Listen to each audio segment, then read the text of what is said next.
Welcome to the DeFi Standard, and this is Mickey B. Fresh. And Patty XRP. And today we're going to be going over the Anchor Protocol, one of the most talked about protocols in all of crypto right now because it is paying out 19.53% on stablecoin interest. So this is something we've gotten a lot of questions asked about, and it's drawn a lot of interest in the crypto communities at large, especially with the downturn in the market. Being able to earn 19.53% interest on a decentralized stablecoin is pretty powerful in a world when banks are paying 0.01% interest. So we're going to run through this protocol. We're going to go through some of the technicals, and we're going to go through how it is sustainable and how does it tie in with Terra blockchain, the Luna token, and also the governance token Anchor. Now, this is a protocol, the first that's come along like this, that's been able to pay this high of yield in a decentralized stablecoin. So the UST stablecoin is decentralized. So we're not going to go too much into the design of that, but just know that it is different than your US Tether and your USDC. There is nobody that's going to be able to censor it or do anything in that way. So it is decentralized. So this is something just to learn about, to when the bear market comes, or if there is ever a downturn in the market and you wanted to put your money somewhere where it can earn a large amount of interest. This is basically a decentralized money market account. So Patty, what is it about this Anchor protocol that makes it special? Absolutely. So, one of the things is it's basically trying to create this anchor rate, which could be, potentially the main rate for savings accounts across the crypto landscape and especially in DeFi. And so with that, we're going to touch on this TLDR from their docs page to kind of set this up. So using diversified staking yields, money markets, and the Anchor token incentives and governance, the Anchor protocol composes a fully decentralized fixed income instrument. So governance sets the Anchor rate. And right now the target is between 19.5% to 20.5% APY. And this is a target APY Anchor seeks to pay out to depositors, and a quorum of governance token holders vote to set this parameter. I know in the future they're looking to make this more algorithmic rather than just purely governance setting, some fixed rate. So we'll have to see how that goes in the future.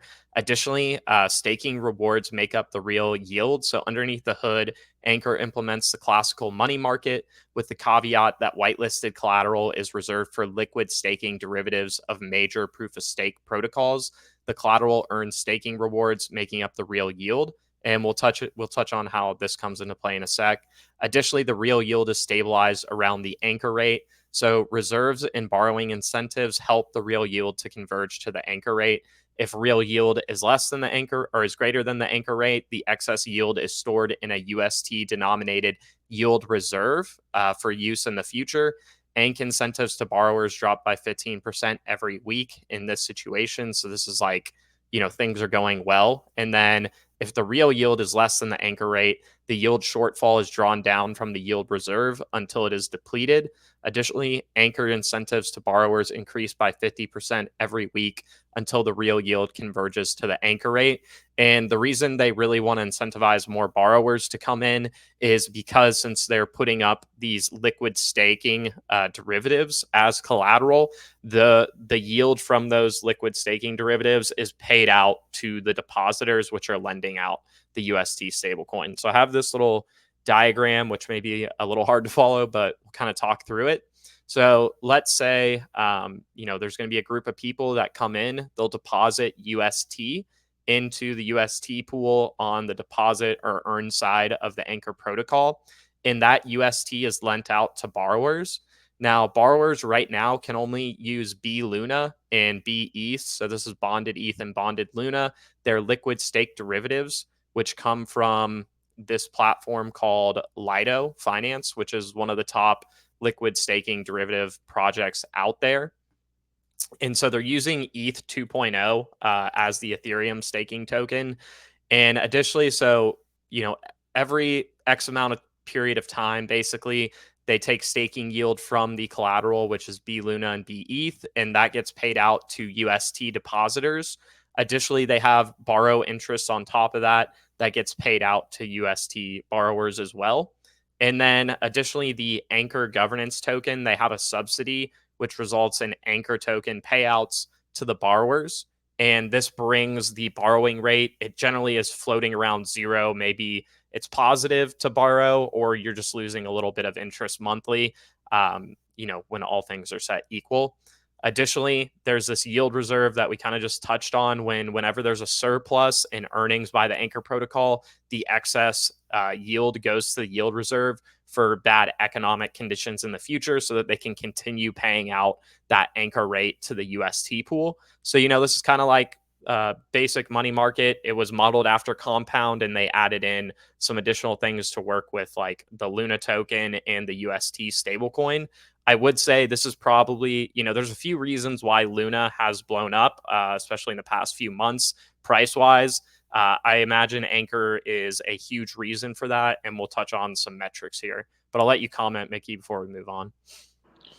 Yeah, so this is basically the Compound protocol on steroids, basically, because it's allowing for a much higher yield rate here.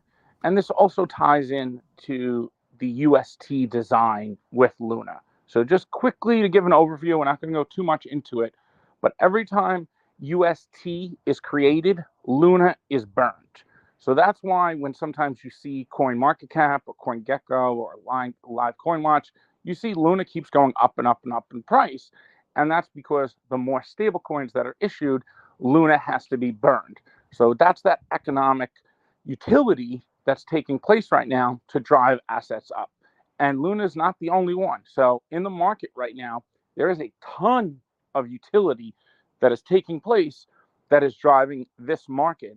And we have protocols like Anchor that are money market accounts, money market protocols that are just far superior to things in the traditional market. And they're allowing people to put their stable coins in, earn 19.5% yield. And the more UST that is put in, the more Luna that is burned. So that's why Luna is kind of going up in price. So this market is just exploding. And this is just one type of protocol that is displaying its power in driving the price of the native asset of Luna. Now, Anchor hasn't actually caught up yet, but Anchor is used to govern this protocol, and it is used to subsidize some of the borrowers so that they don't have to pay a very high rate. So to borrow is actually very low. Absolutely. So I think it's a well-designed protocol. And also one thing to keep in mind here, this is the first iteration of this type of protocol, and I expect in the future, other protocols on other layer one networks will try to not necessarily copy, but they'll try to enhance this, just as Anchor enhanced compounds. And maybe one day we'll see something like this on Flare or on the XRP Ledger or on Polkadot or on Cosmos. I expect to see that in the future.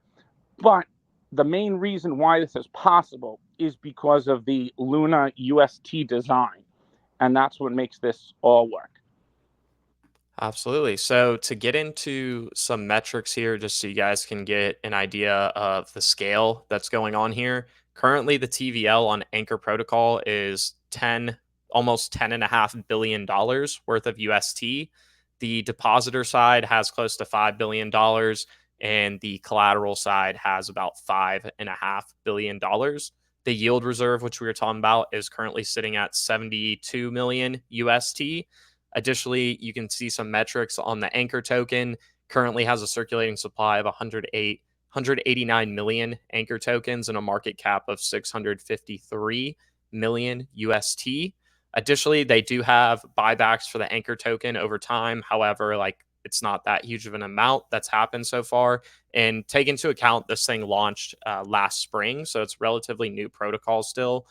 Additionally, going on down here, and this is something that we'll have to see how governance deals with this. But essentially, you have $2 billion worth of UST borrowed, but you have 5 billion UST deposited.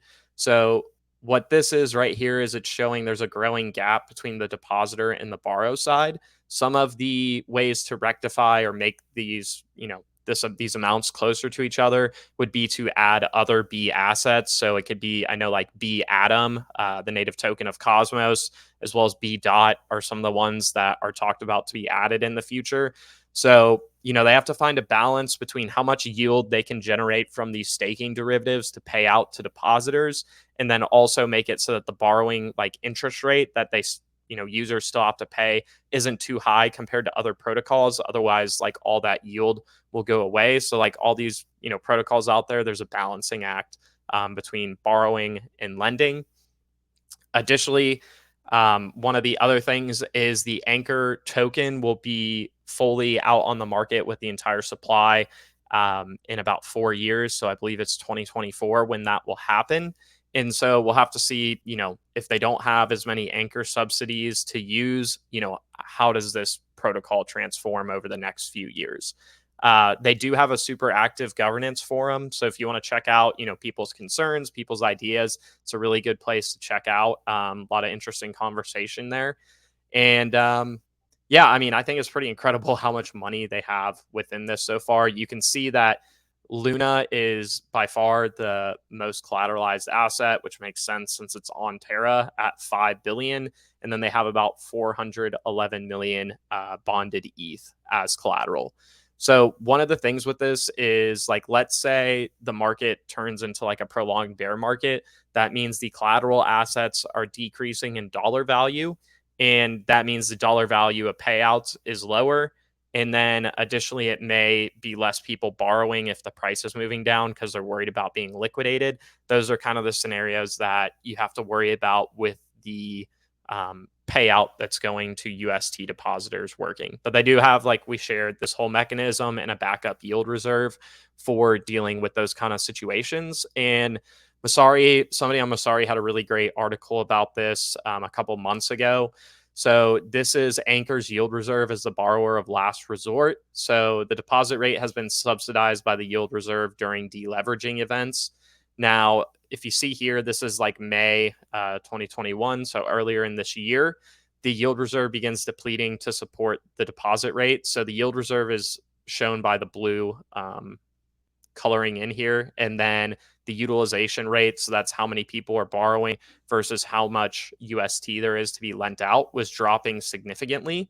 So in that scenario, the yield reserve started depleting all the way till July, and they were able to keep paying out that APY, and it was starting to get really low. So Terraform Labs, which is like Do Kwon's firm and one of the big development arms behind the Terra blockchain, they stepped in with a discretionary 70 million UST injection into the Stability Reserve Fund. So that recapitalized it, and it's basically maintained where it's at. I think it's gone up slightly actually since that happened. So that's good. And you can see as the market recovered, so did the utilization rate of the protocol. So one of the things that Terraform Labs has stated, like, it's early in the protocol, so they're trying to, support it in the medium term, but long term, they don't anticipate it, being involved like this. So, it'll be open to the governance of the platform to continually make changes that are needed to support like the goals of it going into the future.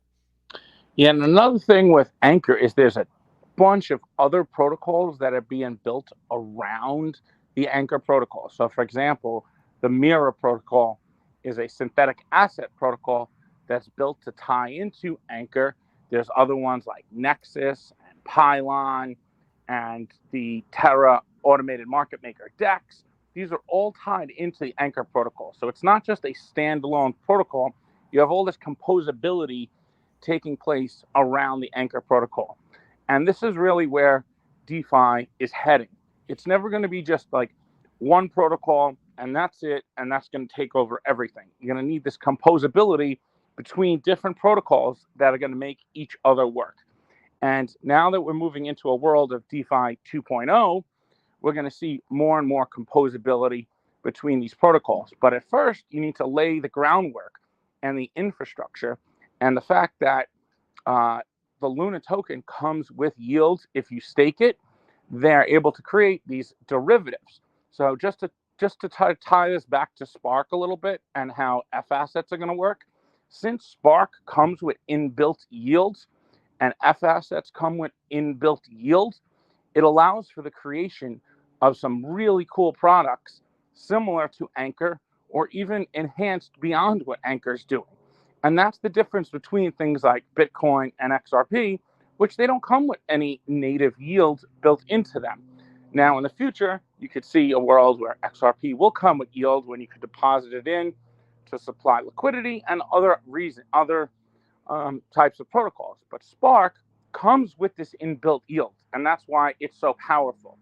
And it's not a derivative like some of these things like B-Luna is a derivative of a staking asset. Spark itself is not a derivative. It's natively earned yield, and you could utilize it then in a protocol. So there's a lot of really interesting things to do there. And then with F assets, for example, like FXRP, since it comes with inbuilt yield, you'll be able to utilize it somewhere else and it will earn yield. This opens up the possibilities of basically that are endless. And this is why I think Flare is going to be a monster, because the protocol is designed correctly and the assets that are on it. It's not even just FXRP. You can have 5 assets, FAlgo, you have FLTC, FDoge, FXLM, and FXRP. All this value is going to come on to Flare, and it's all going to be able to pay out yield from the native network itself. So that's where the value comes from. And then the FTSO pays out the native yield for Spark. So that's where the value is able to get paid out from. So this stuff just doesn't appear magically. Just like the Anchor protocol is not just printing money, it's coming from somewhere. It's generating revenue. And the Anchor protocol generates revenue to be able to pay out those who stake UST. And now we'll have things like Probity on Flare that will be able to pay out yield because it generates revenue. So these are starting to turn into actual economies on top of these layer 1 networks. It's no longer just, oh, let's buy this token for speculation and hope it goes up in price like Bitcoin's a store of value. We're starting to move way beyond that. And the market in general has drastically changed. And it's changing as we speak right now dramatically. So that's why this is not 2017. This is not 2018. This is why the market is acting differently, because of protocols like this, Anchor. People are able to stay in crypto and just, boom, go right in and earn 20% yield until they're ready to move into the next asset. So I think this opens up more opportunities for us as crypto holders and being part of this ecosystem. It's only going to expand. No matter what layer 1 network you're on, there's going to be opportunity after opportunity after opportunity moving forward. Yeah, and to add into kind of the connection with Flare as well, Flare Finance is working on a wrapping protocol to bridge stablecoins into the Flare network and Songbird network. One of the ones they outlined in their white paper that was released last April is the UST, the Terra USD stablecoin. So, potentially in the future, if let's say you're earning money on Flare, you could, trade some of that into wrapped UST and then bridge that back over to the Terra blockchain and utilize the Anchor protocol if you want. So I think that's pretty cool that that'll be a, feature in the future on the Flare network. And then additionally, just as a reminder, Do Kwon, who is kind of like, the creator of Terra blockchain, or like, the head guy from when they first developed it, he's one of the investors in Flare as well. So I'm curious to kind of see, what happens. I imagine they're probably very interested in the FTSO. Additionally, they talk about, so like oracles are really important to Anchor protocol. So they have, liquidations at proper times and things like that. So, with that, they actually have the validators of the Terra blockchain. They also submit price feeds. So that's kind of where that's coming from and how they generate like the oracle prices for the Anchor protocol. So I found that interesting as well. And then additionally, they have some, different ideas around liquidating accounts. They kind of ask people to put liquidation basically payouts. So where you're paying somebody's loan value back in return for their collateral at a discounted rate, people will actually have to post that before the event happens. And then when it happens, they'll take that, essentially that trade there. So it's not just like it goes to the open market and they sell it. They try and kind of project what is the demand for liquidated collateral as well. So I found that pretty interesting. But yeah, I don't have anything else to add, Mickey. If you have anything to wrap up with. Yeah, just the last thing I wanted to add is that it's possible that this APY doesn't stay at 19.5 forever. It's possible it could go down to 17% and then 18% and back up to 20. It's not set in stone, but it is by far one of the highest. So comparing to using like a centralized platform like Nexo or BlockFi, where they pay, 7-8% yield, you could almost make double and using a decentralized stable coin. And I do want to just throw this in there because I know this question will come up in the comments. UST is not collateralized by any assets. It's a mechanism. We'll do another video on that in the future, but it's designed as an algorithmic stable coin. So as more UST, Luna has to be burned for UST to be issued. So that's how UST is issued, by the Luna burning mechanism. So it's different than USDC and Tether, and it's also different than DAI and, say, Canary Dollar on Flare Finance, which are collateralized. This is a different type of stable coin. So I just wanted to throw that out there in case anyone has questions. And we will cover that in a future video. But this is a very powerful protocol, and having $10 billion of assets in its money market account is pretty impressive. So that's why we wanted to cover it and just make everyone aware. There are some risks that come with this. It is only a new protocol. It's been out for around 9 to 10 months now. So it is still very young, but it has stayed sustainable and people have been able to make money. And there's protocols like Patty mentioned, Orion, and others that are going to build on top that will make it even easier just to enter your stable coin in. You earn 19.5% in the stable coin.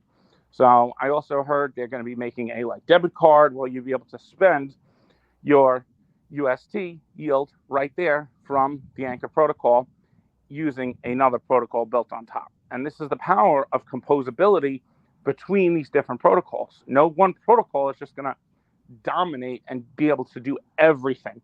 This is why you need the composability between different protocols and also that cross-chain capability. And that's what Flare's building with the state connector system. So exciting times ahead, and just understand that, we have to sometimes look outside of our own little, echo chambers of, say, XRP Ledger or Flare to see what else is going on out there. Not necessarily to say you want to invest in that, but to see what's possible to come in the future on, say, Flare, on the XRP Ledger, on Songbird, or any other network that you're interested in. So it's important to navigate outwards sometimes and just keep an eye on things, because things are moving so fast in this market. And if you sit there and just look at the charts all day, you miss all the fundamentals that are going on in the market. And that's how you get stuck in 2017, 2018, and you wonder why AVAX is exploding. You're wondering why Luna blew up. You're wondering why Polygon moved up. You're wondering why Solana blew up, but why isn't Litecoin blowing up? Why isn't Bitcoin Cash blown up? Why isn't Ethereum Classic blown up? Because nobody's using those. That's why.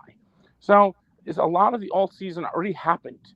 So just to take that into account and throw that here, there's a reason why Luna exploded in price. And I think Anchor is one of the reasons why, when you have $10 billion locked of assets in there between collateral and borrowing, it's a pretty powerful protocol. So I'm impressed by it, and hopefully we see something like this built on Flare and possibly even the XRP Ledger in the future.